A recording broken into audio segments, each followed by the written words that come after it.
আসসালামু আলাইকুম। সংবাদে আপনাদের সবাইকে স্বাগত জানাচ্ছি। আমি ফিরোজ তোহা। শুরুতেই সংবাদ শিরোনাম। বাংলাদেশের সর্বশেষ গুরুত্বপূর্ণ আপডেট সংবাদে আপনাকে স্বাগত। শুরুতেই সংবাদ শিরোনাম, পরে বিস্তারিত। প্রথমে জানাবো আমাদের হাতে থাকা সর্বশেষ গুরুত্বপূর্ণ সবথেকে তাজা আপডেট সংবাদ। রাকসু নির্বাচন 16 অক্টোবর। রাজশাহী বিশ্ববিদ্যালয় কেন্দ্রীয় ছাত্র সংসদ রাকসু নির্বাচনের সময় পরিবর্তন করা হয়েছে। আগামী 16 অক্টোবর অনুষ্ঠিত হবে রাকসু নির্বাচন। আজ 7:30টার দিকে রাকসু প্রধান নির্বাচন কমিশনার অধ্যাপক এফ নজরুল ইসলাম স্বাক্ষরিত এক সংবাদ বিজ্ঞপ্তিতে বিষয়টি জানানো হয়েছে। এরপর জানাবো আগামী নির্বাচনে 150 আসনে জয় পাবে এনসিপি, বললেন নাসির উদ্দিন পাটোয়ারি। আগামী জাতীয় নির্বাচনে জাতীয় নাগরিক পার্টি এনসিপি কমপক্ষে 150 আসনে জয় পাবে বলে দাবি করেছেন দলটির মুখ্য সমন্বয়ক নাসির উদ্দিন পাটোয়ারি। আজ নির্বাচন কমিশন ভবনের প্রধান নির্বাচন কমিশনারের সঙ্গে এনসিপির প্রতিনিধি দলের বৈঠক শেষে সাংবাদিকদের এই কথা জানান তিনি। এদিকে কুয়েটে সংঘর্ষের 7 মাস পর 5 শিক্ষার্থী বহিষ্কার, 32 জনকে সতর্ক।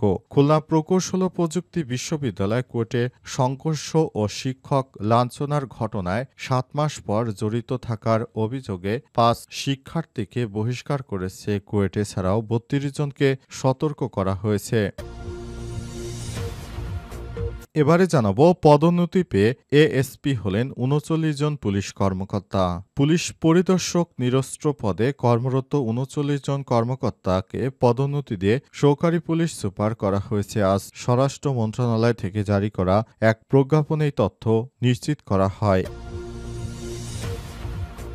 এবং সর্বশেষ জানাবো বিএনপিতে যোগ দিলেন মাসুদুজ্জামান মাসুদ। বাংলাদেশ জাতীয়তাবাদী দল বিএনপিতে যোগ দিয়েছেন নারায়ণগঞ্জের বিশিষ্ট ক্রীড়া অনুরাগী মাসুদুজ্জামান মাসুদ। আজ রাজধানী নয়াপল্টনে বিএনপির কেন্দ্রীয় কার্যালয়ে দলটির সিনিয়র যুগ্ম মহাসচিব অ্যাডভোকেট রুহুল কবির রিজভীর হাতে ফুলের তোড়া দিয়ে বিএনপিতে যোগদান করেন তিনি। পরে রুহুল কবির রিজভীর হাত থেকে সদস্য পদ গ্রহণ করেন। এ সময় নারায়ণগঞ্জ জেলা বিএনপি নেতাকর্মীরা উপস্থিত ছিলেন তার সঙ্গে। প্রিয় দর্শক, এতক্ষণ শুনছিলেন সংবাদ শিরোনাম, এবারে বিস্তারিত।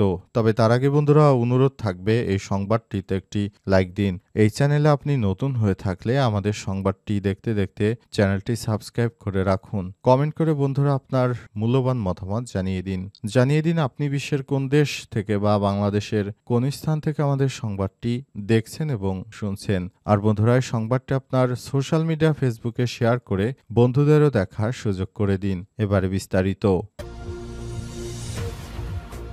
রাকসু নির্বাচন 16 অক্টোবর।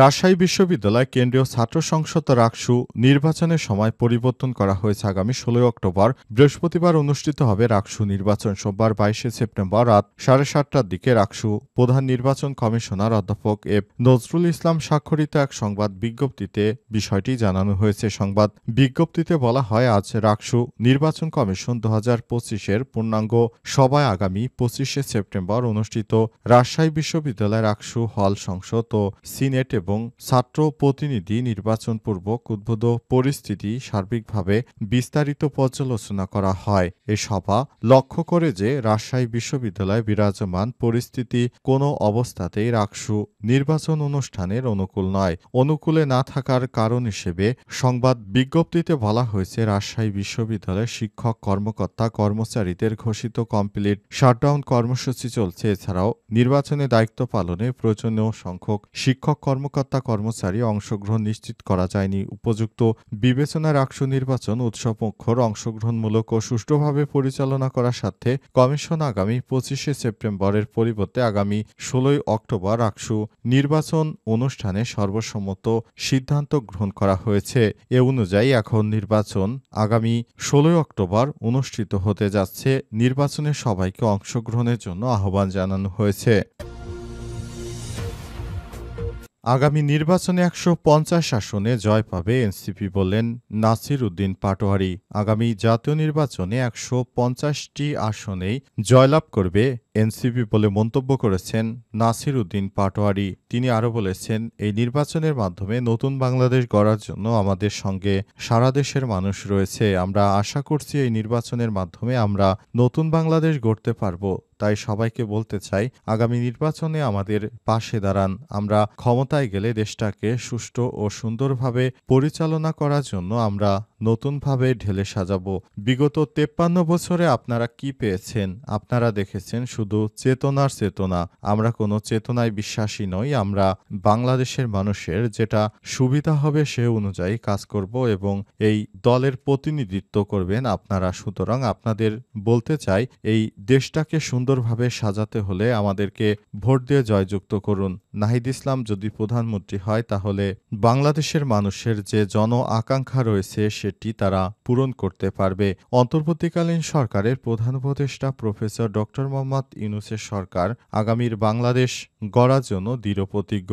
আগামী নির্বাচনে জাতীয় নাগরিক পার্টি এনসিপি কমপক্ষে ১৫০টি আসনে জয় পাবে।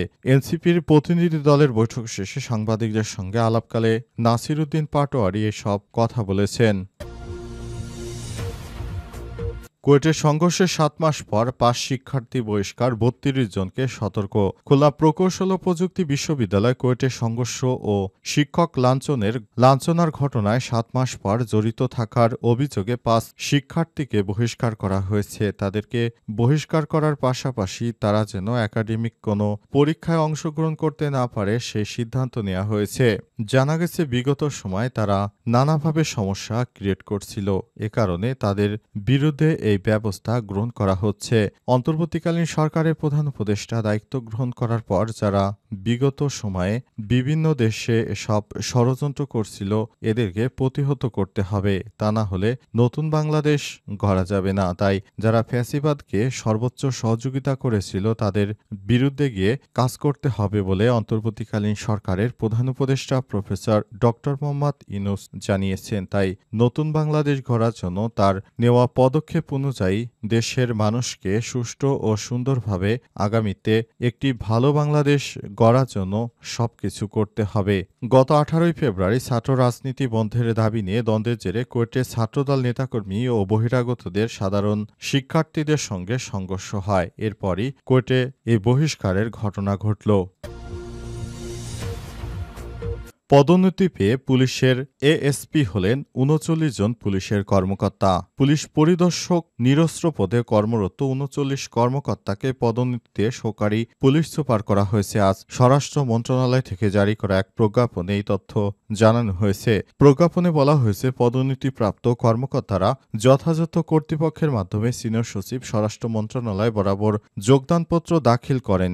জনস্বার্থে জারি করা আদেশ অবিলম্বে কার্যকর করা হবে। পদোন্নতি প্রাপ্তদের তালিকা দেয়া হলো।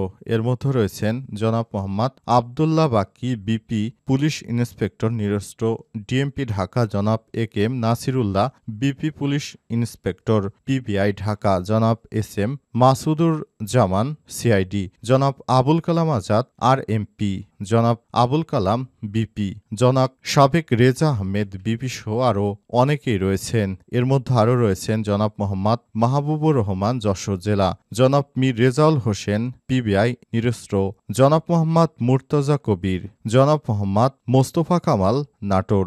এছাড়াও আরও অনেকেই রয়েছেন। তাদেরকে এই পদোন্নতি অর্থাৎ তাদের জন্য সুপারিশ করা হয়েছে। তাদেরকে এখন পদোন্নতি দেওয়ার ফলে তাদের বেতনও বৃদ্ধি করা হবে।